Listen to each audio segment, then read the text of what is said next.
Илия Джамбазов се занимава с политика от почти 20 години. Свидетел е бил на всички процеси в родното политическо пространство посредством проучванията, които прави. Затова твърди, че новия изборен кодекс, приет от Народното събрание, драстично ограничава активното и пасивното избирателно право на българина. Именно правото да избира и да бъде избиран.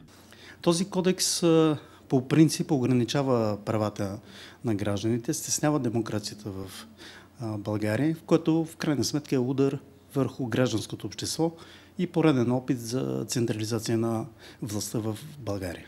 Джамбазов припомня, че срещу новия изборен кодекс се обяви и Пазарджишки общински съвет. Дори нашия общински съвет прие декларация във връзка с новия изборен кодекс, един от малкото общински съвети, против неизбирането на районните кметове, против това жителите на малките населени места да не избират своите кметове и против беше намаляването на броя на общинските съветници. Колкото до въведеното от новия кодекс изискване за уседналост от 4 месеца, социологът твърди: Аз съм привърженик на това, че са го направили 4 месеца. Колкото по-малко, толкова по-голяма възможност за участие на повече граждани в управлението.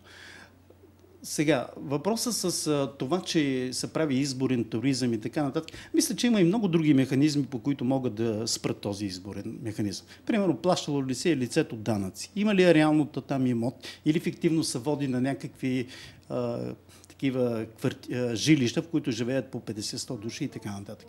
За мен уседналостта не трябва да бъде повече от 6 месеца. 4 месеца е добър вариант. Тенденцията в световен мащаб е коренно различна от случващото се у нас. Всички големи градове в Западна Европа, дори такива с мащабите на Пазарджик, са районирани и освен кметове и съветници на града, избират такива и на съответните райони. Това е истинската децентрализация на властта, към която България от години се стреми, но напразно.